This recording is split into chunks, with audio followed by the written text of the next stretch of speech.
ముఖ్యమంత్రి యొక్క నియామకాన్ని గురించి పరిశీలించిన. అట్ ది సేమ్ టైం విచక్షణ అధికారాల్లో కూడా ముఖ్యమంత్రి యొక్క నియామకాన్ని గురించి రాసిన. ఈ రెండింటికి ఉన్న తేడా ఇది. ఆల్రెడీ మనము గవర్నర్ యొక్క సాధారణ అధికారాల గురించి చర్చించేటప్పుడు ముఖ్యమంత్రిని రాష్ట్ర గవర్నర్ నియామకం చేస్తారు అని చెప్పి చెప్పినాం. ఇప్పుడు ఇక్కడ కూడా ముఖ్యమంత్రిని గవర్నర్ నియామకం చేస్తారని ఇక్కడ కూడా రాస్తున్నాము. ఈ రెండింటికి ఉన్న తేడా ఏ పార్టీకి మెజార్టీ సాధించని, ఏ పార్టీకి మెజార్టీ లభించని సందర్భంలో గవర్నరు తన విచక్షణ అధికారాలను ఉపయోగించి ముఖ్యమంత్రి నియామకం చేస్తారు. వాస్తవానికి రాజ్యాంగంలోనే, అంటే భారత రాజ్యాంగంలోనే ఎక్కడ కూడా ముఖ్యమంత్రి నియామకం గురించి ఎలాంటి మార్గదర్శక సూత్రాలు లేవు. మార్గదర్శక సూత్రాలంటే ముఖ్యమంత్రిని గవర్నర్ నియామకం చేస్తారు అని మాత్రమే పేర్కొనబడింది. వారి సలహాను అనుసరించి ఇతర మంత్రులను నియమిస్తారని కూడా పేర్కొనబడింది తప్ప వీరిని ముఖ్యమంత్రిగా నియమిస్తారు అని స్పష్టంగా ఎక్కడ ప్రస్తావించబడలేదు. మనం ఏమనుకుంటున్నాం? మెజార్టీ సాధించిన పార్టీకి చెందిన వ్యక్తిని ముఖ్యమంత్రిగా నియామకం చేస్తారంటున్నాం. అది దాని తర్వాత ఉన్నటువంటి 164(2)లో ఉన్నటువంటి అంశ ప్రకారం రాష్ట్ర మంత్రి మండలి విధానసభకు సమిష్టి బాధ్యత వహిస్తుంది. సమిష్టి బాధ్యత వహించేటప్పుడు రాష్ట్ర మంత్రి మండలి విధానసభలో విశ్వాసం అనగా మెజార్టీని కలిగి ఉండాలి. కాబట్టి దాన్ని దృష్టిలో పెట్టుకొని మనం చెప్తున్నాం. అయితే ఇక్కడ సమస్య ఏంటంటే, మరి అలా ఏ పార్టీ మెజార్టీ సాధించనప్పుడు ఎలా ఉంటుంది? దీనికి ఎప్పుడో 1946 టైంలో తమిళనాడులో ఈ పరిస్థితి నెలకొంటే అక్కడ శ్రీ ప్రకాశ అనేటటువంటి ఒక గవర్నరు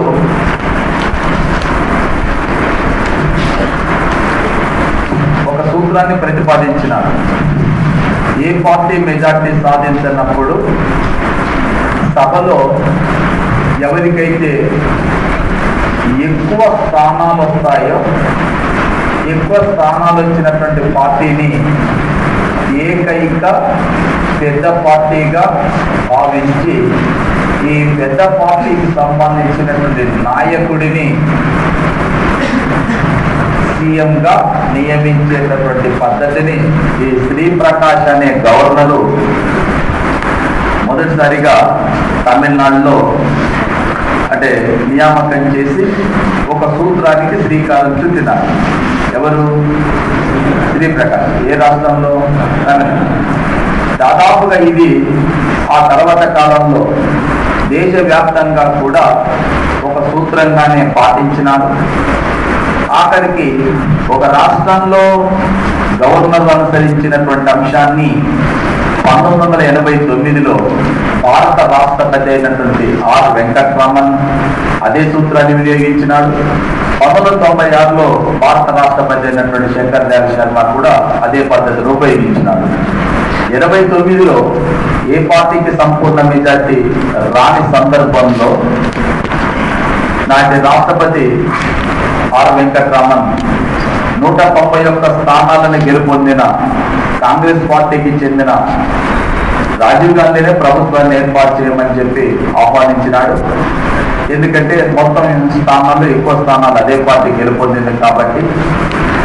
అలాగే 1996లో లోక్సభలో ఎక్కువ స్థానాలను పొందినటువంటి వాజ్పేయిని ప్రభుత్వాన్ని ఏర్పాటు చేయాలని చెప్పి ఆహ్వానించడం జరిగింది 1996లో. ఇది మనకు శ్రీ ప్రకాశ సూత్రగా భారతదేశ వ్యాప్తంగా కూడా ఇది ప్రచారం పొందింది. చాలాసార్లు అలా నియమించినారు. కానీ అలా నియమించని గవర్నర్లు కూడా ఉన్నారు. నియమించకుండా ఉన్న గవర్నర్లు కూడా ఉన్నారు. రాజస్థాన్లో 201 స్థానాలు ఉంటాయి ఎమ్మెల్యే సీట్లు. 1967లో రాజస్థాన్ శాసనసభకు ఎన్నికలు జరిగితే సంయుక్త విధాయక దళకు 94 స్థానాలు వచ్చినాయి.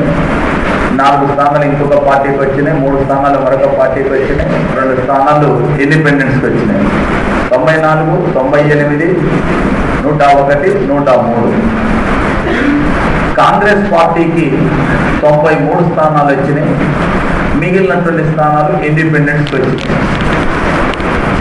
ఈ ఎస్విడికి చెందినటువంటి సంయుక్త విధాయక దళకు చెందినటువంటి లక్ష్మణ్ సింగ్ అనేటటువంటి ఆయన గవర్నర్ హుకుమ్ సింగ్ని కలిసి నేను ప్రభుత్వాన్ని ఏర్పాటు చేస్తాను, నాకు అవకాశం కల్పించండి అని చెప్పినాను. చెప్తే ఆయన చెప్పింది ఏంటంటే, హుకుమ్ సింగ్ మీరు ఒక సుస్థిర ప్రభుత్వాన్ని ఏర్పాటు చేస్తారన్న నమ్మకం నాకు వచ్చిన తర్వాత నేను మిమ్మల్ని ఆహ్వానిస్తాను అని పంపించేశాను గవర్నర్. 1 నెల రోజులు గడిచింది. 1 నెల రోజుల తర్వాత వీళ్ళందరూ కూడా కాంగ్రెస్ వైపు మళ్ళినారు. మళ్ళగానే వెంటనే కాంగ్రెస్ పార్టీకి చెందిన జగన్నాథ్ పహాడియాను ఆ రాష్ట్ర ముఖ్యమంత్రిగా నియమించినారు. ఇక్కడ కూర్చేవాడు మన వాడైతే మన ముందు కూర్చున్నా ఒకటే, వెనక కూర్చున్నా ఒకటే, ఏ వరుసలో కూర్చున్నా కూడా ఒకటే, వడ్డించేవాడు మన వాడు కావాలి. అంటే ఇక్కడ అర్థం ఏంటంటే, ముఖ్యమంత్రిని నియమించేటటువంటి గవర్నర్ ఎవరైతే ఉండో మన వాడైతే మనకు మెజార్టీ ఉన్నా ఒకటే, లేకపోయినా ఒకటే. దీని పద్ధతి నీకు వీళ్ళు మద్దతు ఇస్తే ఈయన సుస్థిర ప్రభుత్వాన్ని ఏర్పాటు చేస్తాడో చేయడోనని నీకు నమ్మకం లేదు. వాళ్ళ మద్దతుతోనే వీళ్ళు సుస్థిర ప్రభుత్వాన్ని ఏర్పాటు చేస్తారు నమ్మకం ఎలా వచ్చింది అంటే, మన వాడైతే పర్వాలేదు, ఎస్వీడి అంటే సంయుక్త విధాయక దళం, మరి ఈయన కాంగ్రెస్ పార్టీ, గవర్నర్ ఎవరు కాంగ్రెస్ పార్టీ, కాబట్టి వడ్డించేవాడు మన వాడైతే ముఖ్యమంత్రి పదవి ఏ విధంగా వచ్చినా వస్తుంది అని దీన్ని బట్టి అర్థం చేసుకోవాలి. ఈ మధ్య కాలంలో సయ్యద్ సిప్తరేజ్ అనే గవర్నర్ జార్ఖండ్ రాష్ట్రంలో గవర్నర్గా పనిచేస్తుంది. జార్ఖండ్ రాష్ట్ర శాసనసభకు ఎన్నికలు జరిగాయి. జార్ఖండ్ రాష్ట్ర శాసనసభలో మొత్తం 82 స్థానాలు ఉంటాయి. 82 స్థానాలలో బీజేపీ నేతృత్వంలో ఉన్నటువంటి ఈ ఎన్డీఏకు ఎవరికి మెజార్టీ రాలేదు, ఎన్డీఏ కూడా మెజార్టీ రాలేదు. కానీ వాళ్ళని 4 ఇండిపెండెంట్ సమర్థించడంతో 42 స్థానాలు వచ్చాయి. 82లో 42 మెజార్టీ. కాబట్టి వాళ్ళు ప్రభుత్వాన్ని ఏర్పాటు చేసే అవకాశం కల్పించారు. అర్జున్ ముండా వెళ్ళి గవర్నర్ కలిసి, సార్ మాకు మెజార్టీ వచ్చింది, ఎమ్మెల్యే లిస్ట్ ఇది, మమ్మల్ని మేము ప్రభుత్వాన్ని ఏర్పాటు చేస్తాం, మాకు అవకాశం కల్పించండి అని చెప్పి వేడుకున్నారు. అప్పుడు గవర్నర్ సయ్యద్ సిప్తరెడ్డి సరే మీకు అవకాశం కల్పిస్తాము, వెళ్ళిరండి అని చెప్పిండు. వాళ్ళని పంపించేసి శిబు సోరెన్ తీసుకొచ్చి ముఖ్యమంత్రిగా ప్రమాణ స్వీకారం చేసినాడు. శిబు సోరెన్ అన్నాడు, ఏం సార్ నాకు మెజార్టీ లేదు కదా, మరి నియమిస్తున్నారంటే నేను ఉన్నా కదా నీకు మై ఫోన్ అన్నాడు. నియమించిన తర్వాత ఈ అంశాలన్నీ బీజేపీ పసిగట్టేసి మొత్తం ఎమ్మెల్యేలను తీసుకొని మధ్యప్రదేశ్, ఆ తర్వాత గుజరాత్, తర్వాత ఢిల్లీకి తీసుకెళ్ళి ఆనాటి రాష్ట్రపతిగా ఉన్నటువంటి అబ్దుల్ కలాం ముందు ఎమ్మెల్యేలందరినీ కూడా చూపించి, మొత్తం ఎమ్మెల్యేల సంఖ్య ఇది, మా దగ్గర ఉన్న ఎమ్మెల్యేల సంఖ్య వీళ్ళు, మాకు మెజార్టీ ఉంది, గవర్నరు మరి ఇలా చేసినాడు, దీనిపైన మీరు స్పందించాలి, రాష్ట్రపతి యొక్క రాజ్యాంగపరమైన జోక్యం అవసరం అని చెప్పినాడు. చెప్పగానే వెంటనే రాష్ట్రపతి ఏం చేసినాడు, గవర్నర్ను ఆదేశించినాడు. ఏమని, మరి మీరు శిబు సోరెన్కు మెజార్టీ ఉందన్న నమ్మకంతోనే నియమించి ఉంటారు, కాబట్టి శిబు సోరెన్ను వెంటనే శాసనసభ సమావేశపరిచి మెజార్టీ నిరూపించుకోండి అని చెప్పింది. రాష్ట్రపతి కూడా ఆయన మెజార్టీ లేదట కదా, నువ్వు ఎందుకు నియమించినావు, తొలగి ఏమని లేదు, రాజ్యాంగబద్ధంగానే వెళ్ళాలన్న ఉద్దేశంతో ఇమ్మీడియట్ గా శాసనసభను సమావేశపరిచి శిబు సోరెన్ను మెజార్టీ నిరూపించుకోమని చెప్పండి అని చెప్పి గవర్నర్ను ఆదేశించినారు. శిబు సోరెన్ పరిగెత్తుకుంది, ఏం సార్ రాష్ట్రపతి దగ్గర పోయి వాళ్ళంతా ఏదో చెప్తున్నారు, ఇదంతా పేపర్లో వస్తుంది, న్యూస్లో వస్తుంది ఏంటంటే, నువ్వు తొందరపడాల్సిన అవసరం లేదు, నేను ఉండగలను, నువ్వు ట్రై చేయి, ఎమ్మెల్యేలు దొరికేంత వరకు వాళ్ళని తీసుకురా, మెజార్టీ నిరూపించుకో, నీకు అవకాశం ఇస్తున్నా నేనున్నానని మళ్ళీ ఈ రోజుగా బీజేపీ ఏం చేస్తుంది, అది చేస్తూనే రాష్ట్రపతిని కలిసిన తర్వాత సుప్రీంకోర్టులో పిటిషన్ ఇట్లా రాజ్యాంగ ధిక్కరణకు పాల్పడ్డాడు గవర్నరు, కాబట్టి మీరు జోక్యం చేసుకోవాలని చెప్పి సుప్రీంకోర్టు చెప్తే సుప్రీంకోర్టు ఏమన్నదంటే 2 రోజుల లోపల ఇమ్మీడియట్ గా శాసనసభ సమావేశపరిచి మెజార్టీ నిరూపించుకోవాలని చెప్పి మళ్ళీ పరిగెత్తుకుంటూ వచ్చి ఏం సార్ అంటే నువ్వు ఏందా ఏ మనిషి నేను నిర్ణయిస్తే నువ్వు మెజార్టీని తీసుకోవని చెప్పి ఇవన్నీ చేస్తావు ఏంటంటే ఇది నాకు దొరకేటట్లేదు సార్, ఎమ్మెల్యేలు మొత్తం వాళ్ళు తీసుకొని పోయి ఢిల్లీలో కూర్చుంది, దగ్గరికి వెళ్ళే పరిస్థితి లేదు, ఎవరు వచ్చేటట్లేదు. ఇంకో సమస్య కూడా మీకు ఏంటంటే మాకు మెజార్టీ లేదని మా ఎమ్మెల్యేలకు వదిలేసి ఇందులో ఉన్న వాళ్ళు కొంతమంది అది పోయేటట్టు.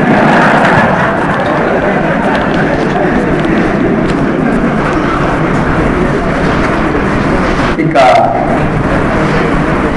సుప్రీంకోర్టు ఆ డిసిషన్ ఇవ్వగానే ఏమంటే రాష్ట్రపతి ఏమన్నాడంటే, మీరు శాసనసభ సమావేశం నిర్ణీత వ్యవధిలో మీరు ఇచ్చిన టైంలో బట్ట ఖచ్చితంగా నిరూపించుకోలేకపోతే ప్రభుత్వాన్ని డిస్మిస్ చేసి మెజార్టీ ఉన్న వాళ్ళకి అవకాశం కల్పించాలని చెప్పింది. శిబు సోరెన్కి అర్థమైంది, ఇక సార్ నా వల్ల కాదు నేను ఏం చేయలేదని చెప్పి రాజీనామా తీసుకొచ్చి ఆయన చేశారు. ఈ విషయం ఎందుకు చెప్తున్నానంటే, శ్రీప్రకాశ సూత్ర ఒక రాష్ట్రంలో నువ్వు తీసుకొస్తే ఆ రాష్ట్రానికే కాదుగా మొత్తం దేశానికి వర్తించాలి కదా, అన్ని రాష్ట్రాల్లో దాన్ని వర్తింపజేయాలి కదా.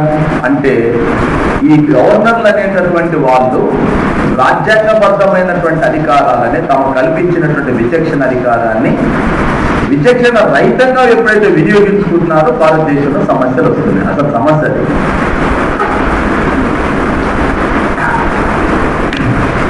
హర్యానాలో సేమ్ ఇదే జరిగింది, ఏ పార్టీకి మెజార్టీ రాలేదు.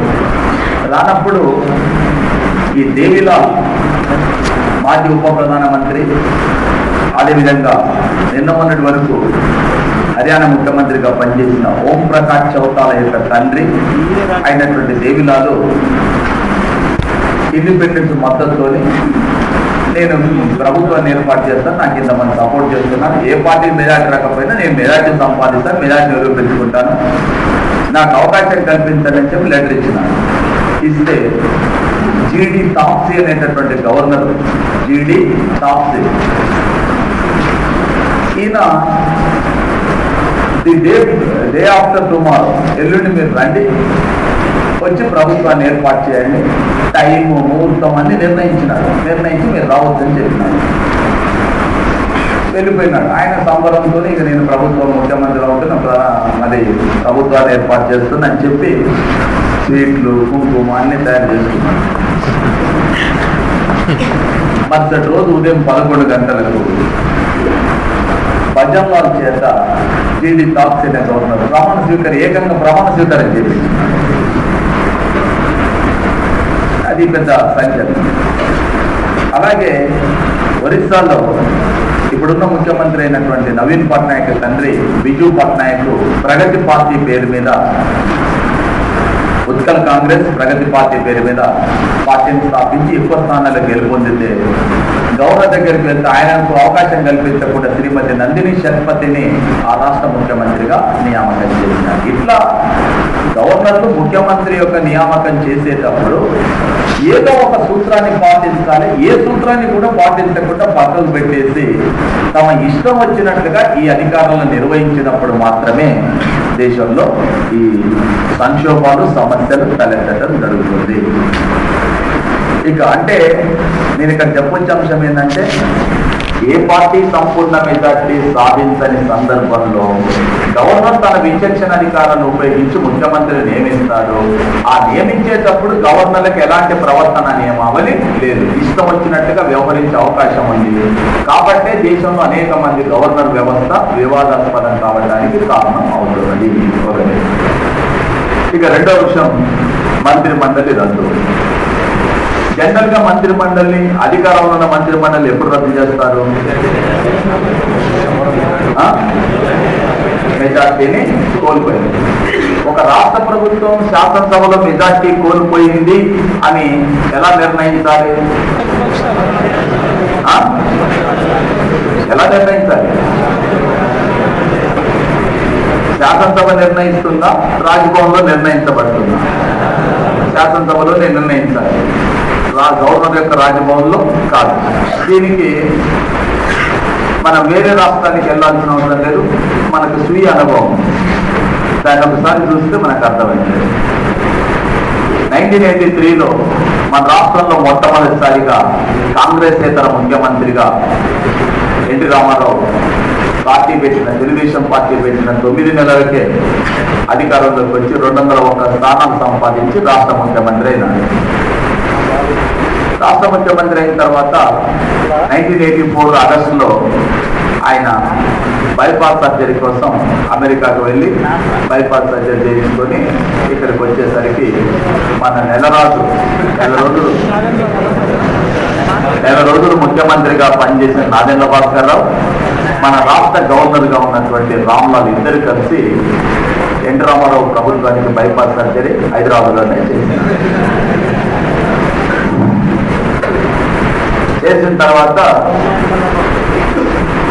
ఈ తెలుగుదేశం పార్టీని సమర్థించేటటువంటి ఎమ్మెల్యేలు, తెలుగుదేశం పార్టీకి సంబంధించిన ఎమ్మెల్యేలు ఎవరైతే ఉంటారో వాళ్ళని సమర్థించేటటువంటి ప్రతిపక్షాలు అందరూ కలిసి మొత్తం మన స్థానాల సంఖ్య 294 అయితే దీంట్లో 4 స్థానాలు ఖాళీగా ఉన్నాయి, 290 స్థానాలు ఉన్నాయి. దీంట్లో తెలుగుదేశం పార్టీని సమర్థించే వాళ్ళు 148 మంది ఉన్నారు. సో 148 మంది ఉన్నప్పటికీ ఎన్టీ రామారావు ప్రభుత్వాన్ని రద్దు చేసి నాదెండ్ల భాస్కర్ రావుని ముఖ్యమంత్రిగా నియమించినారు గవర్నర్ రామ్లాల్. విలేకరు పోయి అడిగినారు, actually the present government of NT Ramarao is having absolute majority in the legislature, so why you have dismissed the NT Ramarao government and you are doing against the constitutional norms అని చెప్పి వాళ్ళు అడిగినారు. ఇట్ ఈస్ అన్కాన్స్టిట్యూషనల్ కదా అని అడిగినారు.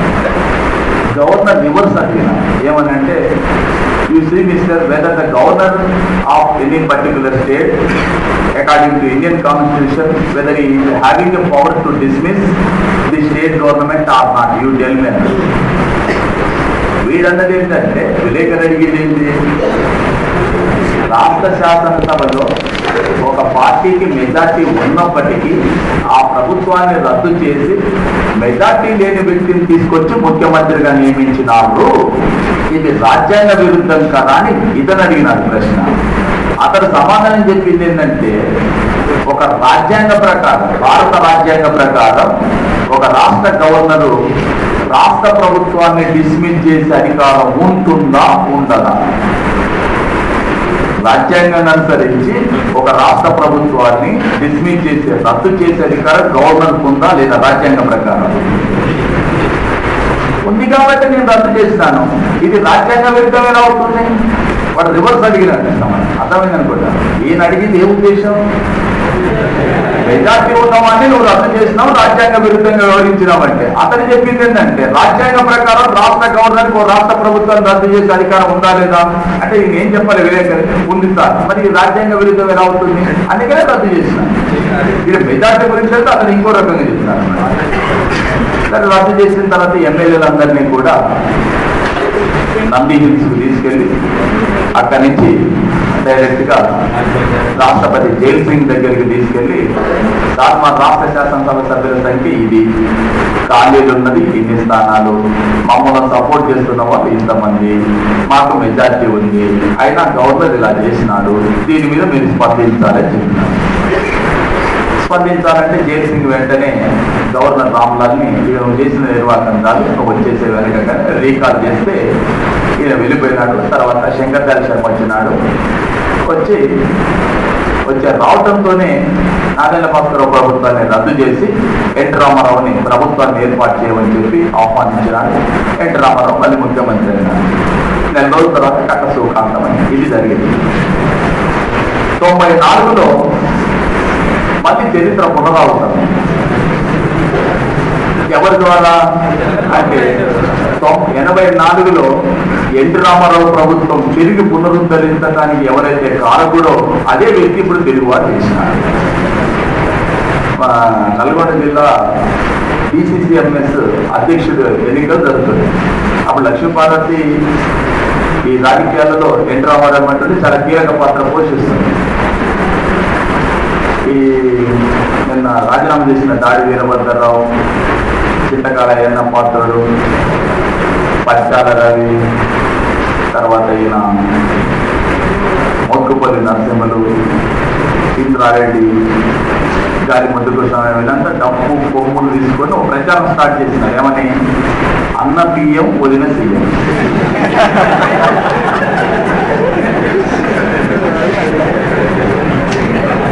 అన్న బియ్యము వదిన.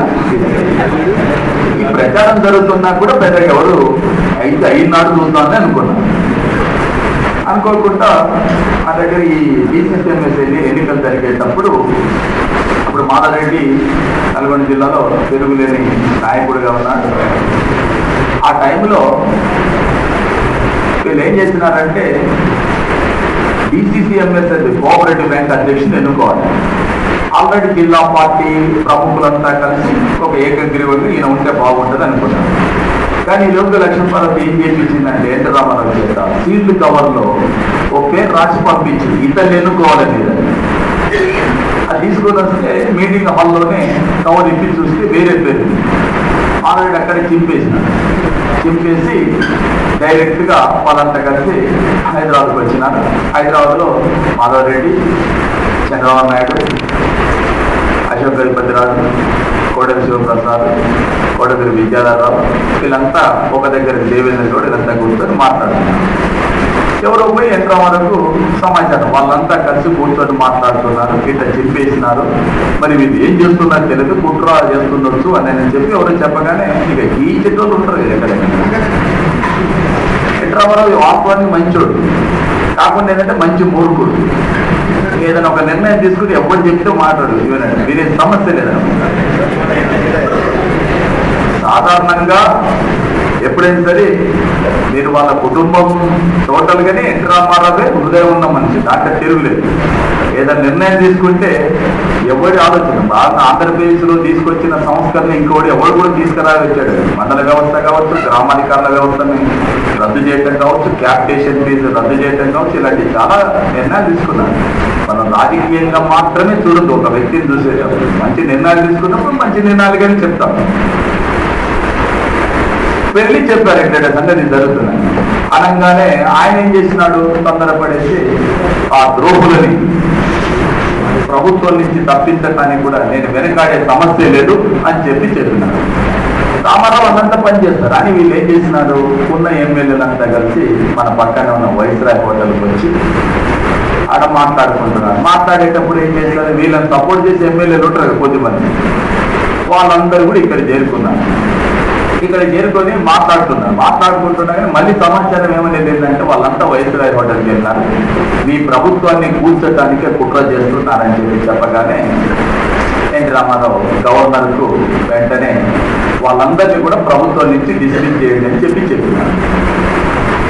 గవర్నరు ఏం చేస్తాడు, ముఖ్యమంత్రి సలహాను అనుసరించి మంత్రులని తొలగించాల్సి ఉంటుంది. తొలగించండి అని చెప్పినాడు.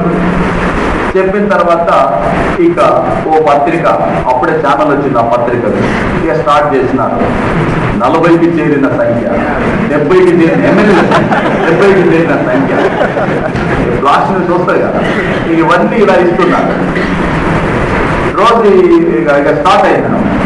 వీళ్ళు ఈలోగా ఎన్టీ రామారావుని నానా రకాలుగా ప్రభావితం చేసి అందరు కలిసి గవర్నర్ రాజ్భవన్కి తీసుకెళ్ళి వీళ్ళందరినీ ఎవరెవరినైతే మంత్రుల్ని పదవి నుంచి తొలగిస్తున్నారో వాళ్ళ పేర్లందరూ ఇచ్చేసి ఇచ్చి ఇంటికి వెళ్ళిపోతే బాగానే ఉంటుంది. డైరెక్ట్గా వాళ్ళని ఆ ప్రచార రథం చైతన్య రథం, ఆ రథాన్ని తీసుకొని వైస్రాయ్ హోటల్ దగ్గరికి వచ్చిన తర్వాత వ్యాన్ అక్కడ ఉంది, అందరూ పైన ఉన్నారు. ఈ ఇందిరారెడ్డి అప్పుడు హోమ్ మినిస్టర్ మైక్ తీసుకొని లోపల ఉన్న ఎమ్మెల్యేలందరినీ బయటికి పంపించని చెప్పి పోలీసులను ఆదేశించినారు. అప్పటికి ఎమ్మెల్యేలను సపోర్ట్ చేసేటటువంటి కార్యకర్తలు దగ్గర ఓ 1000-1500 మంది వచ్చినారు. అప్పుడే బాలకృష్ణ సినిమా మాతో పెట్టుకోవాలి, ఒక్కొక్కరు ఆ పోస్టర్ తీసుకొని చూపిస్తున్నారు మాతో పెట్టుకోవాలి. తర్వాత రమ్మంటే ఎవరు రావడం లేదు, లోపలి పోయి దేవేంద్ర గౌడ్ వీళ్ళంతా మనం లోపల ఉన్నారు. ఇందిరారెడ్డి కిందికి నాడు, పరిటాల రవి పోలీస్ దగ్గర ఉన్న వాకీ టాకీ తీసుకొని లోపలికి విసిరేసినప్పుడు ఏకే ఖాన్ మన దాకా స్ట్రిక్ట్ ఆఫీసర్, మీరు ఇక్కడ గలాటా సృష్టించొద్దు, మీరు ఇక్కడి నుంచి వెళ్ళిపోండి, ఎమ్మెల్యేలు వస్తే మీరు తీసుకోండి, మాకేం ఇబ్బంది ఏం లేదు, కానీ మేము లోపలికి వెళ్ళి మేము తీసుకొని వస్తాం లేదంటే మాత్రం ఇక్కడ సమస్యాత్మకంగా ఉంటుంది. అప్పుడు నేను ల్యాండ్ ఆర్డర్ చూసుకోవాల్సి వస్తుందంటే ఇందిరారెడ్డి వచ్చి నువ్వేం మాట్లాడుతున్నా, నేను హోమ్ మినిస్టర్ మాట్లాడుతున్నా అని చెప్పి నెట్టేస్తే ఏకకాలు కూడా గల్లాపట్టి పైకి నెట్టేస్తాను. నువ్వు హోమ్ మినిస్టర్ అయితే రాష్ట్రానికి హోమ్ మినిస్టర్, ఇక్కడ గొడవ సృష్టిస్తే నాకు సంబంధించింది కాబట్టి నేను దేనికైనా సీరియస్ అయినా ఉంటా, మిమ్మల్ని అరెస్ట్ చేసి లోపలేసేందుకు నేను వెనకాడని చెప్పాను. ఇక పరిణామాలు తెలిసినాయి. ఇవన్నీ నాకేం తెలుసని నేను అప్పుడు అక్కడ ఉన్నాను.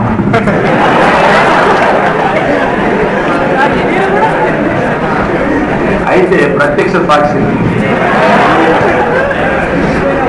అయిన తర్వాత నెట్టేసిందో ఇక వీళ్ళు అన్న కార్యకర్తలు ఎట్లుంటుంది మామూలుగా ఇష్టం వచ్చినట్టు తిడుతున్నారు, బూతులు తిడుతున్నారు, ఇక నానా రకాలు తిడుతున్నారు.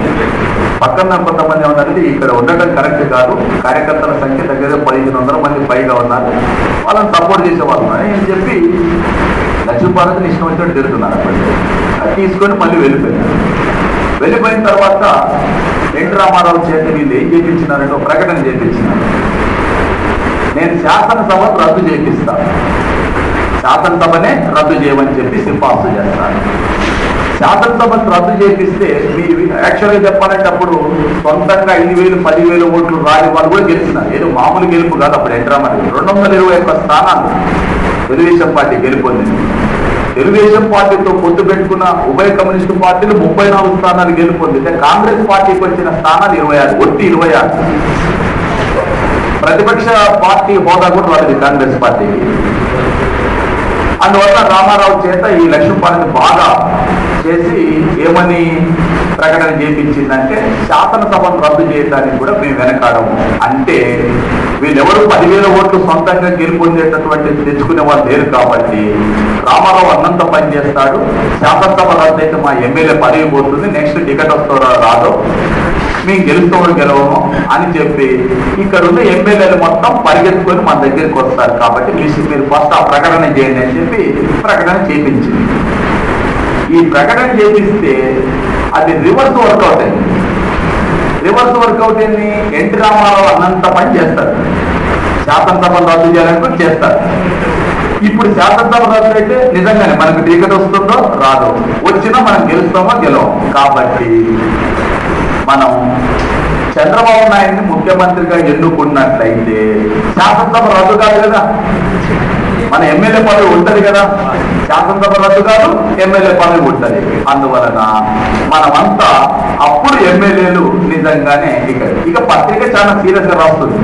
వాస్తవానికి ఎన్టీ రామారావుని అధికారం నుంచి దింపడంలో కూడా ఆ పత్రిక కూడా కీలక పాత్ర పోషించింది. ఈ తెలుగు పత్రిక అప్పుడున్న ప్రముఖ పత్రిక వాళ్ళు చేసినటువంటి ప్రయత్నం. సో సో దాంతో వీళ్ళు ఒక రకంగా అనుకుంటే అది ఇంకొక రకంగా రివర్స్ వర్కౌట్ అయ్యి ఎమ్మెల్యేలు మొత్తం ఎక్కడెక్కడ ఉన్న ఎమ్మెల్యేలు మొత్తం వైస్రాయ్కి వచ్చినారు. ఎందుకని అంటే శాసనసభ రద్దు కాకుండా ఉండాలంటే ప్రభుత్వం ఉండాలి, ప్రభుత్వం ఉండాలంటే మెజారిటీ ఉండాలి, మెజారిటీ ఉండాలంటే మనమే సపోర్ట్ చేద్దాం. ఏంటి చంద్రబాబు నాయుడు సపోర్ట్ చేస్తే ఆయన ప్రభుత్వాన్ని ఏర్పాటు చేస్తే శాసనసభ రద్దు కాదు కదా, 5 ఏళ్ళ వరకు మనం పదవిలో ఉండొచ్చు కదా అని ఎన్టీ రామారావు దగ్గరికి పరిగెత్తుకుంటూ వస్తారనుకునే ఎమ్మెల్యేలు అందరూ పరిగెత్తుకుంటూ వైస్రాయ్కి వచ్చినారు, వచ్చి సపోర్ట్ చేయడం స్టార్ట్ చేసినారు. ఇక అప్పుడు పరిస్థితి అర్థమైంది ఎన్టీ రామారావు, అర్థమై బాలకృష్ణని పంపించింది, నువ్వు పోయి ఏదైనా చెప్పు, లక్ష్మీ భారత్ ఇప్పటి నుంచి రాజకీయాలకు రాదు, ఆమె ఇంటికే పరిమితమైనది, ఏ అంశాల్లో పడి కూడా ఆమె జోక్యం కలగజేసుకోదు, నువ్వు చెప్పి వెళ్ళి చంద్రబాబుతో చెప్పు అని చెప్పి ఆయన వచ్చి మాట్లాడేటప్పుడు చంద్రబాబు నాయుడు క్లియర్గా చెప్పి, నాకు ఇప్పటికిప్పుడు ముఖ్యమంత్రి కావాలనే ఆలోచన నాకేం లేదు, సరే టైం వచ్చినప్పుడు అది వేరే విషయం, కానీ ఇప్పుడైతే నాకు లేదు. కానీ ఆమె ఎక్కువగా పార్టీ అన్ని కుటుంబ విషయాల కానీ అన్నింటినీ ఆమె డామినేట్ చేస్తుంది కాబట్టి ఉన్నాం. అయితే ఇప్పుడు చాలా దూరం వచ్చేసినారు, నేను సరే కుటుంబం మీద ఉన్న గౌరవంతోనే దేనితోనూ మీరు వచ్చినారు కాబట్టి నేను నీతో పాటు వస్తాను, కానీ నేను అడుగు ముందుకేసి అంటే వైస్రాయ్ హోటల్ రాజు బయటికి వేసిన మరుక్షణం వాళ్ళంతా కలిసి అశోక్ గజపతిరాజుని తమ లీడర్గా ఎన్నుకునే పరిస్థితి ఉంది. మరి నన్ను ఏం చేయమంటాం, ఎందుకంటే లక్ష్మీభారత్ చేసినటువంటి కొన్ని చెత్త నిర్ణయాల మూలంగా అశోక్ గజపతిరాజు అంటే వాళ్ళ కుటుంబం చారిత్రక నేపథ్యం ఇవన్నీ చూసినా కూడా సొంతంగా అంటే జిల్లాలో కానీ తమకున్న పలుకుబడి చేత ఎమ్మెల్యేలు కానీ గెలవగలిగిన సత్తా ఉన్నవాళ్ళు. ఇవి ఏం చేసిందంటే అశోక్ గజపతిరాజు నియోజకవర్గంలో ఒక మీటింగ్ ఏర్పాటు చేస్తే అతడు మంత్రి, ఆ నియోజకవర్గ ఎమ్మెల్యే మంత్రి, అతని డయాస్ కింద కూర్చోబెట్టి అతని మీద పోటీ చేసి ఓడిపోయినటువంటి వ్యక్తిని తీసుకొచ్చి ఎన్టీ రామారావు పక్కన అదే నియోజకవర్గంలో కూర్చోబెట్టి లక్ష్మీభారత్ని కూర్చోబెట్టి అప్పుడు అశోక్ గజపతిరాజు చేసిన, నా జీవితంలో నేనంటూ రాజకీయాలు చేస్తే సొంతంగా చేసుకుంటాను, ఎన్టీ రామారావుతో మాత్రం నా లైఫ్లో నేను రాజకీయ జీవితం అనేది కొనసాగించే సమస్య లేదు, అవసరమైతే సూసైడ్ అనేది చేసుకుంటాను కానీ ఎన్టీ రామారావు దగ్గరికి మాత్రం వెళ్తున్నాను అంటే అవమానానికి గురైందన్న కారణం చెప్పాను. సో ఇదే మాట బాలకృష్ణతో చెప్తే ఇక మీ ఇష్టం అని చెప్పి అతను వెళ్ళిపోయినాడు. వెళ్ళిపోయిన తర్వాత అప్పుడు వీళ్ళంతా కలిసి డైరెక్ట్గా గవర్నర్ దగ్గరికి వెళ్ళినారు. గవర్నర్ దగ్గరికి వెళ్ళి లిస్టు రాసిచ్చి, వీళ్ళు మమ్మల్ని సపోర్ట్ చేసే ఎమ్మెల్యేలు తెలుగుదేశం పార్టీలో చీలిక వచ్చి మెజార్టీ ఎమ్మెల్యేలు మమ్మల్ని సపోర్ట్ చేస్తున్నారు కాబట్టి మేము ప్రభుత్వాన్ని ఏర్పాటు చేయడానికి అవకాశం కల్పించని చెప్పగానే వెంటనే ఎన్టీ రామారావుని ప్రభుత్వాన్ని రద్దు చేసి చంద్రబాబు నాయుడిని ముఖ్యమంత్రిగా చేయలేదు. మీరు నేను కథ చెప్తాను అనుకుంటుంటే కథలో సబ్జెక్ట్ మర్చిపో, నాకు తెలుసు మీరంతా ఇది ఏదో ఉంది అన్నట్టు. ఎందుకంటున్నానంటే రామ్లాల్ ఎన్టీ రామారావు ప్రభుత్వాన్ని రద్దు చేసి నారాయణ భాస్కర్ ముఖ్యమంత్రిగా చేసినప్పుడు ఒక ఫోటో తీసుకుపోయి ఇచ్చినారు, వీళ్ళు మమ్మల్ని సపోర్ట్ చేసే మేము దాంట్లో 7గురికి మంచి కక్కర్ లాల్చి అట్లా వేసేసి టోపీ గాంధీ టోపీ పెట్టేసి ఫోటో తీసినారు. వాళ్ళ ఎమ్మెల్యేలు కాదు, అదే కదా 120 మంది 130 మంది అసలు ఎమ్మెల్యేలు ఉన్నారు. కాంగ్రెస్ పార్టీ సపోర్ట్ చేసిన వాళ్ళు, తెలుగుదేశంలో చీలిక వచ్చిన వాళ్ళు అందరు కలిసి 130 మంది అంటూ ఉన్నారు. ఒక 7గురు ఎమ్మెల్యేలు కాదు, వాళ్ళకు మంచి గాంధీ టోపీ పెట్టేసి కద్దరు లాంచి అందరూ అక్కడక్కడ ఒకరిని కూర్చోబెట్టేసి ఫోటో తీసి గవర్నర్కి ఇచ్చినారు. వీళ్ళే మమ్మల్ని సపోర్ట్ చేసేమని. వాళ్ళు ఎమ్మెల్యేలా కాదా ఏం తెలుసుకోలేదు, ప్రభుత్వాన్ని రద్దు, ఇంతమంది ఉన్నారా మిమ్మల్ని సపోర్ట్ చేసేవాళ్ళు అని చెప్పి ప్రభుత్వాన్ని రద్దు చేసి నారాయణ భాస్కర్ ముఖ్యమంత్రి నియమించింది అప్పుడు. కానీ కృష్ణకాంత్ ఈ లిస్ట్ ఇవ్వగానే, చంద్రబాబు నాయుడు వీళ్ళంతా కలిసి లిస్ట్ ఇవ్వగానే వెంటనే ప్రభుత్వాన్ని రద్దు చేయలేదు, లేకపోతే చంద్రబాబు నాయుడు ముఖ్యమంత్రిగా నియమించలేదు. ఆయన ఫస్ట్ ఏమన్నాడు, అసలు వీళ్ళు ఎమ్మెల్యేలు నాకు కాదా, వీళ్ళు ఎమ్మెల్యేగా కాదని ఎవరు చేర్చాలి, శాసనసభ స్పీకర్ చేర్చాలి. స్పీకర్ లేదు, యనమల రామకృష్ణుడు, అప్పుడు ఆయన తునిలో ఉన్నాడు. సైనిక హెలికాప్టర్ తెచ్చి పంపించి మధ్యరాత్రి 11:30 టైంలో శాసనసభ సమావేశాన్ని ఏర్పాటు చేసి వీళ్ళంతా కూడా ఎమ్మెల్యేలా కాదని పరీక్షిస్తే దాంట్లో 140 మంది ఎమ్మెల్యేలు చంద్రబాబు నాయుడు సపోర్ట్ చేస్తున్నారు. అప్పటికే ఉభయ కమ్యూనిస్టు పార్టీలు ఒక ప్రకటన చేసినాయి. ఏమని అంటే, శాసనసభ ఎన్నికలు జరిగి సంవత్సరం కూడా కాలేదు కాబట్టి మళ్ళీ ఎన్నికలు ప్రజలు ఎదుర్కోవాల్సి వస్తుంది, శాసనసభ రద్దు చేయడాన్ని మేము వ్యతిరేకిస్తాం. ఒకవేళ తెలుగుదేశం పార్టీలో చీలిక వచ్చి ఎవరైనా ప్రభుత్వాన్ని ఏర్పాటు చేస్తే దాన్ని మేము మద్దతు ఇస్తాం. ఇండైరెక్ట్ గా చెప్పింది ఏంటి, మేము చంద్రబాబు నాయుడు సపోర్ట్ చేస్తామని చెప్పి. ఇక దాంతో 140 మంది ఎమ్మెల్యేలు ఉన్నారని ఎప్పుడైతే తెలిసిందో ఒక 30-40 మంది ఎమ్మెల్యేలు గోపిలు ఉంటారు కదా పైన, అటు ఎటు అవకాశం ఉన్నట్టు వచ్చిందో అప్పుడు ఒక 36 మంది ఎమ్మెల్యేలు ఇటు చూసేసినారు. సో దాంతో ఎప్పుడైతే ఇతనికి మెజార్టీ వచ్చిందని తెలిసిందో వెంటనే కృష్ణకాంత్ ప్రభుత్వాన్ని సస్పెండ్ చేయలేదు. అప్పుడు ఎన్టీ రామారావు చెప్పినాడు, మీ ప్రభుత్వం, మీ పార్టీలో చీలిక వచ్చింది, మీ ప్రభుత్వం శాసనసభలో మెజార్టీ కోల్పోయినట్టుగా నేను అనుకుంటున్నాను నాకు ఇచ్చిన రిప్రజెంటేషన్ బట్టి, కాబట్టి మీరు వెంటనే శాసనసభను సమావేశపరిచి దాంట్లో మీ మెజార్టీ నిరూపించుకోండి అని చెప్పి ఎన్టీ రామారావు ప్రభుత్వానికి చివరి అవకాశం కూడా ఇచ్చిన గవర్నర్. అక్కడికి ఇక్కడికి మీరు కంపారిజన్ చేసుకోండి. నేను చెప్పిందంటే సబ్జెక్టు చెప్తున్నాను, మీరు కథ ఒక్కటే ఉంటే సరిపోతుంది. అప్పుడు శాసనసభ సమావేశపరిచినారు. శాసనసభను సమావేశపరచగానే అప్పుడు ఎన్టీ రామారావు ప్రభుత్వం మెజార్టీ నిరూపించుకోవాలి. కానీ ఎన్టీ రామారావు హార్ట్ అటాక్ వచ్చి హాస్పిటల్లో జాయిన్ అయినాడు. రాజ్యాంగాధిపతి అయినటువంటి గవర్నర్, ప్రభుత్వాధిపతి అయినటువంటి ముఖ్యమంత్రి అస్వస్థతో ఉన్నారు కాబట్టి పరామర్శించడానికి హాస్పిటల్కి వెళ్తే ఎన్టీ రామారావు తన రాజీనామా పత్రాన్ని గవర్నర్కి ఇవ్వడం జరిగింది. అప్పుడు వచ్చి ఎన్టీ రామారావు రాజీనామా చేసిన తర్వాత దాన్ని తేలిపోయింది ఇక మెజార్టీ లేదు అని, దాంతో ఆయన రాజీనామా అయింది. రాజీనామా చేసిన తర్వాత అప్పుడు చంద్రబాబు నాయుడిని ముఖ్యమంత్రిగా నియామకం చేయడం జరిగింది. అంటే నువ్వు గవర్నర్ రామ్లాల్కు ఇక్కడ గవర్నర్ కృష్ణకాంత్కి ఉన్న తేడా చూడండి. లిస్ట్ ఇవ్వగానే చేయలేదు, ఫస్ట్ ఎమ్మెల్యేలా కాదని చెప్పి నిర్ణయించుకున్న తర్వాత ఉన్న ప్రభుత్వం శాసనసభలో మెజార్టీ కోల్పోయిందని భావిస్తే ఆ ప్రభుత్వాన్ని మెజార్టీ నిరూపించుకోమని అవకాశం ఇచ్చి తర్వాత మాత్రమే రాజీనామా చేసిన తర్వాత మాత్రమే చంద్రబాబు నాయుడు ముఖ్యమంత్రిగా నియామకం చేయడం జరిగింది. ఇక్కడ గవర్నర్లు తమకున్నటువంటి విచక్షణ అధికారాన్ని దుర్వినియోగం చేసేటటువంటి సందర్భాలు ఎలా ఉంటాయి, రామ్లాల్కు కృష్ణకాంత్కు మధ్యన తేడా చూస్తే మనకు అది స్పష్టంగా అర్థమవుతుంది. అలాగే శాసనసభను రద్దు చేయడం, వాస్తవానికి సాధారణ పరిస్థితుల్లో శాసనసభను ఎవరు రద్దు చేస్తారు, గవర్నర్ రద్దు చేస్తారు, ఎవరి సలహాను అనుసరించి, ముఖ్యమంత్రి సలహా. అయితే ముఖ్యమంత్రి సలహాను అనుసరించి గవర్నర్ శాసనసభను రద్దు చేసేటప్పుడు కూడా గవర్నర్ శాసనసభను రద్దు చేసేటప్పుడు కూడా విచక్షణ అధికారాన్ని ఉపయోగించవచ్చు. ఎలా అంటే 94లో ఎన్టీ రామారావు రాజీనామా చేసినప్పుడు, ఇక నాకు మెజార్టీ లేదని రాజీనామా చేసినప్పుడు రాజీనామాతో పాటు ఆయన లేఖలో ఇంకొకటి కూడా రాసినారు, మీరు శాసనసభను రద్దు చేసి ఎన్నికలకు పిలుపునివ్వండి అని కూడా సిఫార్సు చేసినాడు. కానీ కృష్ణకాంత్ దానిని అంగీకరించలేదు. ఎందుకని అంటే శాసనసభలో మెజార్టీ ఉన్న నాయకుడు చేసిన సిఫార్సుకు విలువనివ్వాలా, మెజార్టీ కోల్పోయిన నాయకుడు చేసినటువంటి సిఫార్సుకు విలువనివ్వాలా అనేది ఇక్కడ సమస్య. అర్థం కాలేదా? శాసనసభలో మెజార్టీని కోల్పోయినటువంటి వ్యక్తి అంటే ముఖ్యమంత్రిగా ఉన్నటువంటి వ్యక్తి చేసినటువంటి సిఫార్సుకు విలువనివ్వాలా, లేక శాసనసభలో మెజార్టీ ఉన్న వ్యక్తి చేసినటువంటి సిఫార్సు అంటే ఉన్న వ్యక్తి.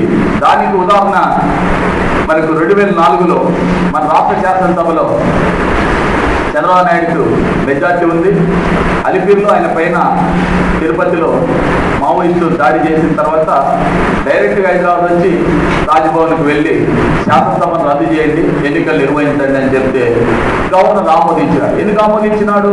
శాసనసభలో మెజార్టీ ఉంది కాబట్టి. అందువలన ఇక్కడ రద్దు చేయటం చేయకపోవటం అనేది కూడా ఎవరిపైన ఆధారపడి ఉంటుంది అంటే గవర్నర్ పైనే ఆధారపడి ఉంటుంది, గవర్నర్ యొక్క విచక్షణ అధికారం పైనే ఆధారపడి ఉంటుంది.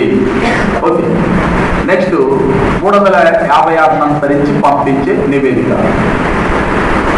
ఒక రాష్ట్ర ప్రభుత్వం ఒక రాష్ట్రంలో రాజ్యాంగ యంత్రాంగం వైఫల్యం చెందినప్పుడు, ఏదైనా ఒక రాష్ట్రంలో రాజ్యాంగ యంత్రాంగం వైఫల్యం చెందినప్పుడు ఆ రాష్ట్ర గవర్నరు మా రాష్ట్రంలో రాజ్యాంగ యంత్రాంగం వైఫల్యం చెందింది కాబట్టి ఇక్కడ రాష్ట్ర ప్రభుత్వాన్ని రద్దు చేసి రాష్ట్రపతి పరిపాలన విధించండి అని చెప్తూ ఒక సిఫార్సు చేయవచ్చు. ఎవరికి?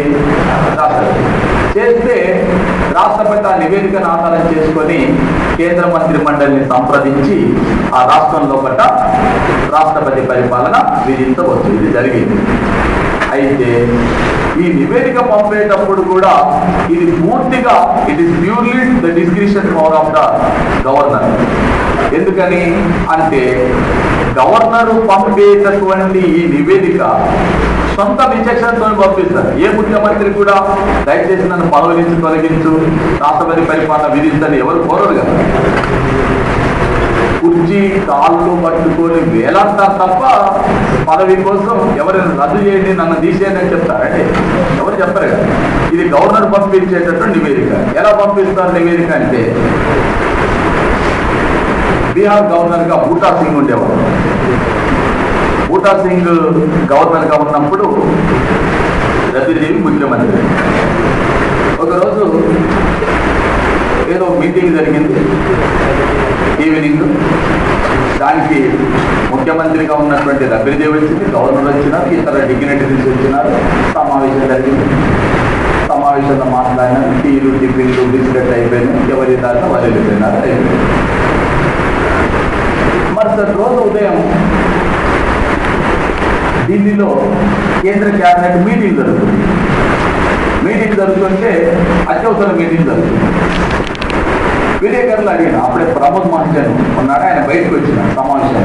బయటకు రాగానే విలేకరులు సార్ దేని మీద సార్ ఇంత అర్జెంట్ మీటింగ్ జరుగుతుందంటే ఆయన చాలా సింపుల్గా చేసినారు. ఏమని? ఏం లేదు, బీహార్ గవర్నరు ఒక రిపోర్ట్ పంపినాడు, బీహార్లో రాష్ట్రపతి పరిపాలన విధించే అంశం పైన, దానిపైన మీటింగ్ జరుగుతుందని చెప్పి. మీటింగ్ జరుగుతుందని చెప్పి ఇది కాశ్యూస్ ఎవరికి అర్థం కాదు కదా. వెంటనే ఇవన్నీ టీవీ ఛానల్స్లో స్టార్ట్ అవుతాయి. ఫ్లాష్ న్యూస్ ఏమని? బీహార్లో రాష్ట్రపతి పరిపాలనకై గవర్నర్ బూటా సింగ్ సిఫార్సు, గవర్నర్ బీహార్లో రాష్ట్రపతి పరిపాలన ఇవి వస్తూనే ఉన్నాయి. ఇక్కడ వస్తూనే ఉంది. అక్కడ గవర్నర్ రాజ్భవన్ మీద టమాటాలు, కోడిగుడ్లు, రాళ్ళు కూడా దాడి జరుగుతూనే ఉంది. నువ్వు నిన్న మాతో కూర్చొని టీలు టిఫిన్ తాగి మంచిగా ఉండి అసలు రాష్ట్ర ప్రభుత్వాన్ని రద్దు చేయమని చెప్పి నివేదిక నువ్వు ఎలా పంపినావని చెప్పి ఓ పెద్ద గొడవ. పాట్నా నగరం మొత్తం కూడా ఆల్మోస్ట్ ఒక రకంగా టెన్షన్లోకి వచ్చింది. రాష్ట్రం మొత్తం మీద ప్రదర్శనలు, ఇక బూటా సింగ్ యొక్క దిష్టి బొమ్మలు దర్గాలు అన్నీ జరుగుతున్నాయి. కేంద్ర ప్రభుత్వం పంపించిన నివేదికని రాష్ట్రపతి పునఃపరిశీలనకి వెనుకలు పంపినాడు. గవర్నర్ పంపిన నివేదికలను కలిసి కేంద్ర ప్రభుత్వం ఏం చేస్తుంది? నివేదిక ఇస్తుంది కదా, తమ సలహా ఇస్తే గవర్నర్ ఏం చేసినా వెనుక పంపించింది, దీనిని అంగీకరించింది. తర్వాత గవర్నరు మళ్ళీ రాష్ట్రం వచ్చి ఏదో పొరపాటున పంపినారని చెప్పి కాంప్రమైజ్ అయితే తప్ప అతన్ని రాష్ట్రం నుంచి రానివ్వని పరిస్థితి. అంటే ఒక రాష్ట్ర ప్రభుత్వాన్ని రద్దు చేయమని చెప్పి నివేదిక పంపేటప్పుడు గవర్నర్ యొక్క విచక్షణ అధికారం ఎలాంటిదో మీరు చూడండి. అందువలన ఈ టైంలో ఎవరి సిఫార్సు, ఎవరి ఆలోచన లేకుండానే డైరెక్ట్గానే గవర్నరు తన విచక్షణ అధికారాన్ని ఉపయోగించి రాష్ట్రపతి పరిపాలన విధించాలని చెప్పి నివేదికను పంపవచ్చును. ఇక అది కాంట్రోవర్షియలా కాదనేటటువంటి అంశం చాలా సందర్భాల్లో సమస్యాత్మకంగానే ఉంటుంది. ఆ తర్వాత రాష్ట్ర శాసనసభ ఆమోదించిన బిల్లులని రాష్ట్రపతి పరిశీలనకై కేంద్రానికి పంపడం, ఇది కూడా ఒక రకంగా గవర్నర్ యొక్క విచక్షణ అధికారం. ఉదాహరణకి నిన్న మొన్న మనం గుజరాత్ భూకోప్రా బిల్లు చూసినాం. Gujarat control of organised criminal activities. మరి మోకా చట్టాన్ని, Maharashtra control of organised criminal activities చట్టాన్ని మహారాష్ట్ర ప్రభుత్వం రూపొందించినప్పుడు భరత్ షా అనేటటువంటి వాడు సుప్రీంకోర్టులో సవాల్ చేస్తే సుప్రీంకోర్టు ఆ చట్టాన్ని సమర్థించింది. అదే క్రమంలో భూకోప చట్టాన్ని కూడా నరేంద్ర మోడీ ప్రభుత్వం తీసుకొచ్చింది. గవర్నర్ దాని మీద తన ఆమోదం తెలపకుండా ఎక్కడికి పంపించినాడు? రాష్ట్రపతికి పంపిస్తే రాష్ట్రపతి ప్రతిభా పార్టీలు కేంద్ర మంత్రి మండలి యొక్క సలహాను కోరింది. ఈ చట్టాన్ని ఆమోదించాలా వద్దారా మీరు చెప్పండి అంటే అవసరం లేదని చెప్పి కేంద్ర మంత్రి మండలి సూచిస్తే గవర్నర్ దాన్ని తిరస్కరించారు. రాష్ట్రపతి దాన్ని తిరస్కరించి వెనుక పంపించారు. అంటే ఒక రాష్ట్ర శాసనసభ ఆమోదించిన బిల్లు పైన తన ఆమోదాన్ని తెలపకుండా పంపించేటటువంటి అధికారం కూడా ఎవరికి ఉంటుంది?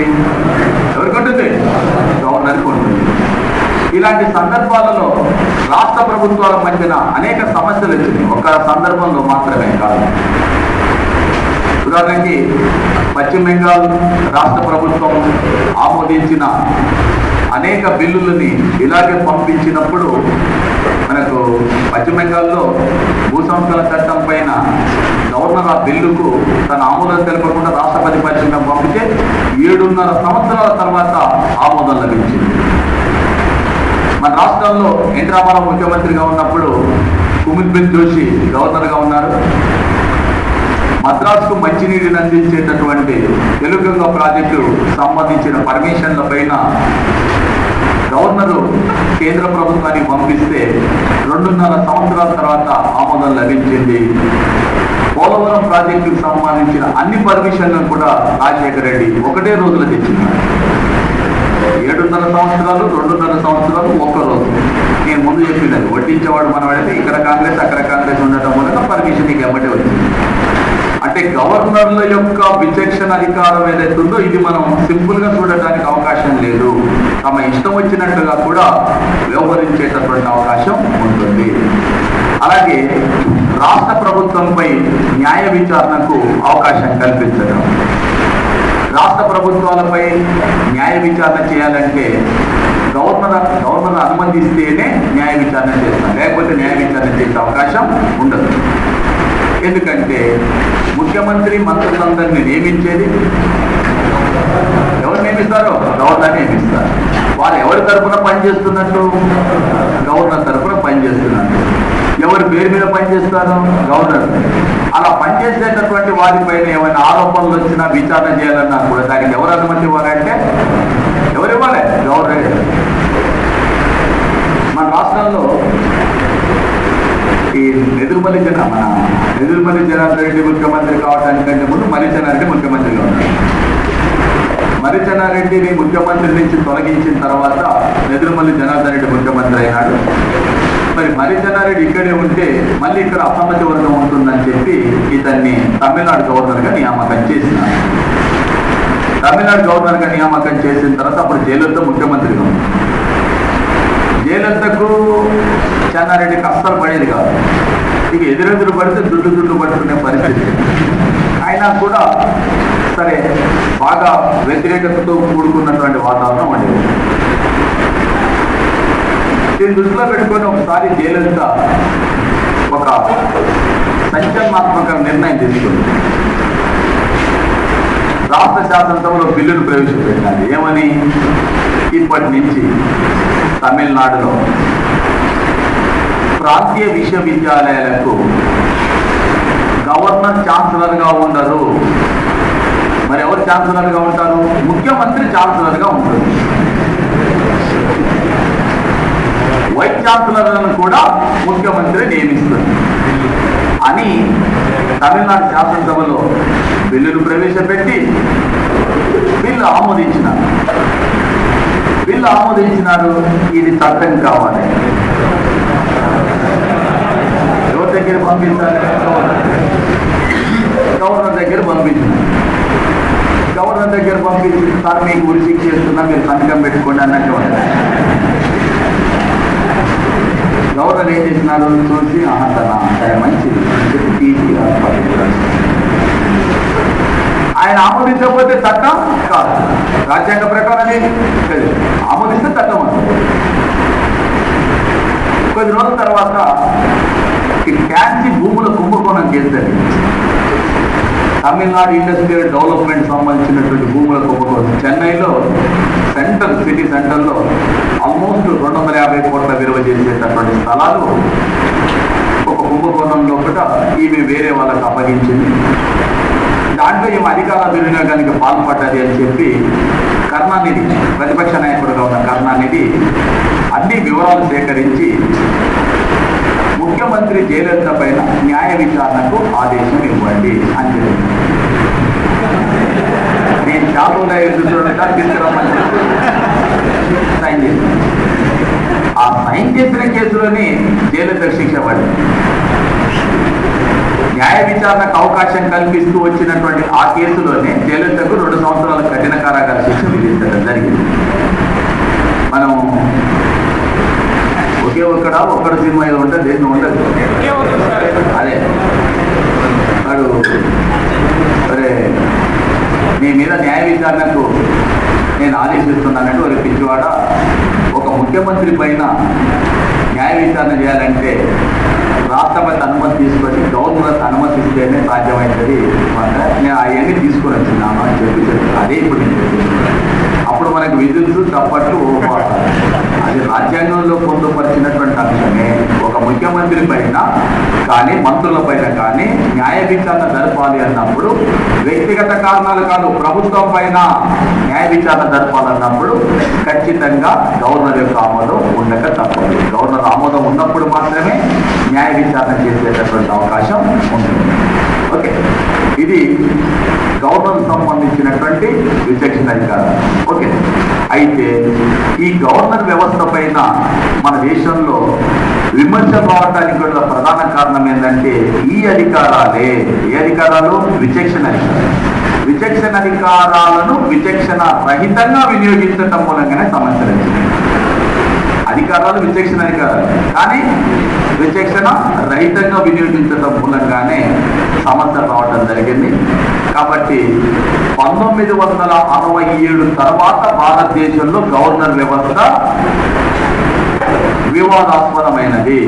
1967 తర్వాత గవర్నర్ వ్యవస్థ వివాదాస్పదం. ఎందుకు వివాదాస్పదమైంది అంటే కేంద్రంలో ఒక పార్టీ అధికారంలో ఉండటం, రాష్ట్రాలలో మరొక పార్టీ అధికారంలో ఉండటం, కేంద్రంలో ఉన్న అధికారంలో ఉన్న పార్టీకి చెందిన వ్యక్తులని ప్రతిపక్షాల అధికారంలో ఉన్నటువంటి రాష్ట్రాలలో గవర్నర్గా నియమించినప్పుడు ఈ సమస్యలు ముందుకు రావడం జరిగింది.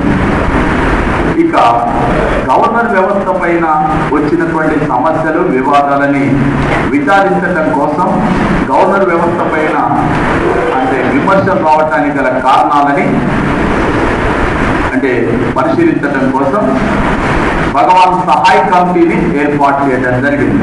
వివిగిరి రాష్ట్రపతిగా ఉన్నప్పుడు భగవాన్ సహాయ్ కమిటీని ప్రత్యేకంగా దీన్ని ఏర్పాటు చేయడం జరిగింది.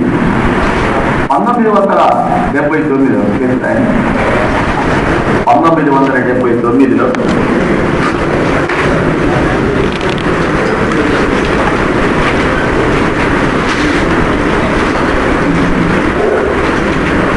డాక్టర్ రఘుకుల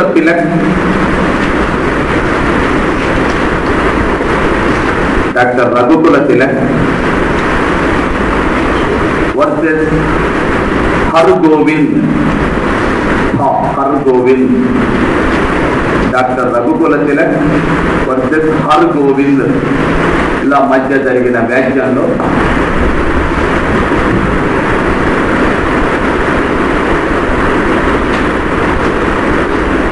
భారత సుప్రీంకోర్టు తీర్పునిస్తూ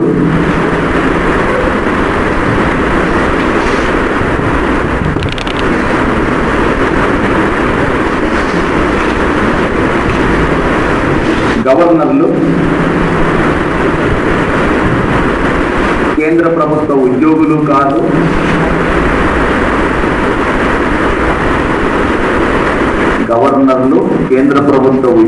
కాదు,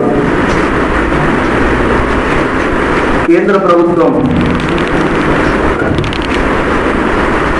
ఉద్యోగం ఇచ్చే సంస్థ కాదు.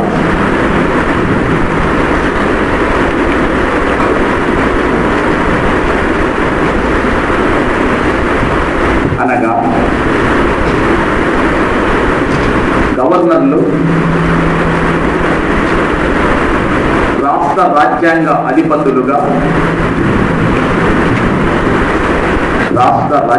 అధిపతులుగా రాజ్యాంగ పరిధికి లోబడి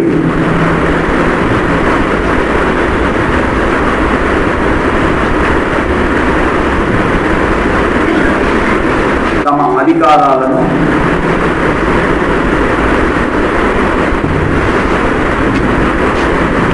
నిర్వహించాలి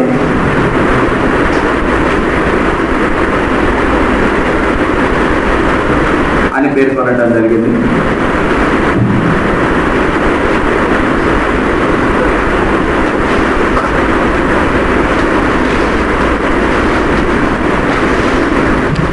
నెక్స్ట్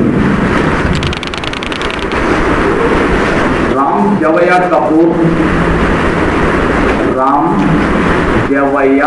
కపూర్ రాజరి ఉంటే రామ్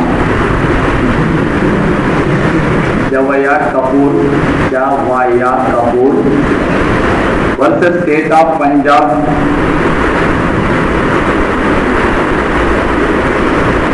మధ్య జరిగిన వ్యాఖ్యల్లో 1955లో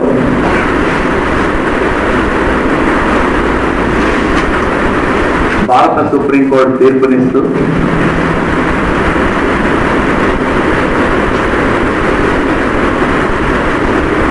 రాష్ట్రాలలో గవర్నర్లు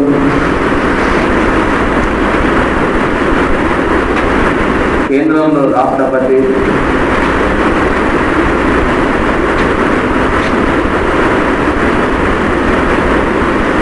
రాజ్యాంగ అధిపతులుగా మాత్రమే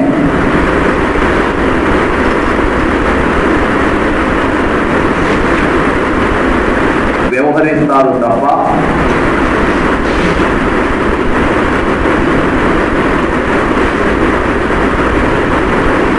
వాస్తవికమైన పరిపాలన అధికారాలను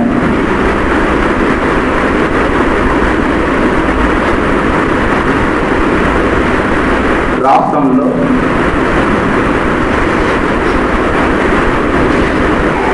ముఖ్యమంత్రి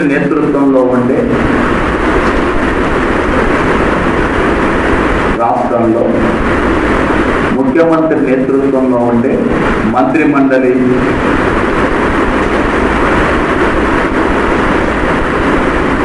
కేంద్రంలో ప్రధానమంత్రి నేతృత్వంలో ఉండే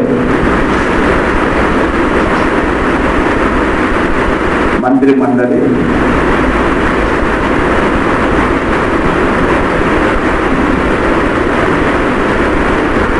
నిర్వహిస్తారని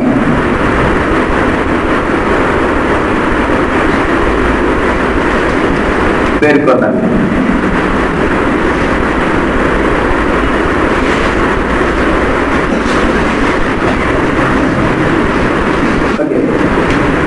ఈ గవర్నర్ వ్యవస్థ పైన అంటే ఒక్కొక్కరు ఒక రకమైనటువంటి అభిప్రాయాన్ని వ్యక్తీకరించిన సందర్భంలో మన రాష్ట్రానికి చెందినటువంటి డాక్టర్ భోగరాజు పట్టాభి సీతారామయ్య గవర్నర్ వ్యవస్థను గురించి పేర్కొంటూ గవర్నర్ల యొక్క రాజ్భవన్లు ఏవైతే ఉన్నాయో అంటే ఆఫీసులు కానీ వారి నివాస భవన్లు ఏవైతే ఉన్నాయో గవర్నర్ల యొక్క రాజ్భవన్లు అతిథులకు ఉదయం టిఫినీలు, మధ్యాహ్న భోజనాలు, రాత్రి భోజనాలను అందించేటటువంటి వసతి గృహాలుగా వర్ణించడం జరిగింది.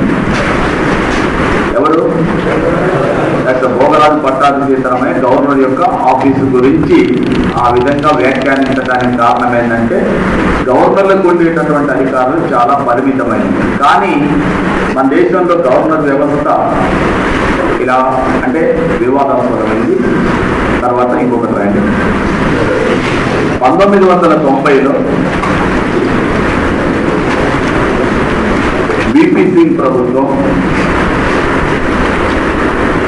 1990లో విపి సింగ్ ప్రభుత్వం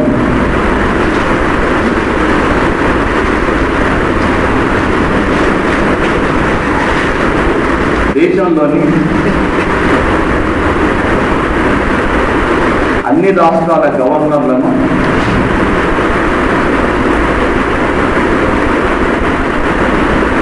ఒకేసారి పదవి నుండి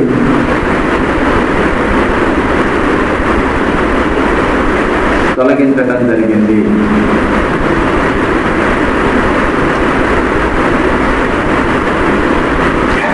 నెక్స్ట్ 1991లో పివి నరసింహారావు అధికారంలోకి వచ్చిన తర్వాత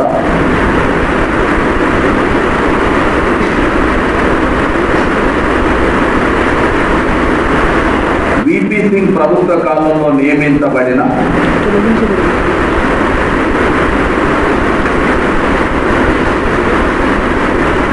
14 మంది గవర్నర్లను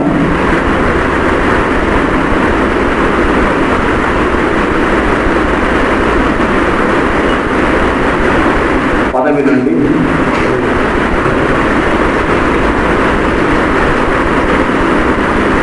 తొలగించడం జరిగింది.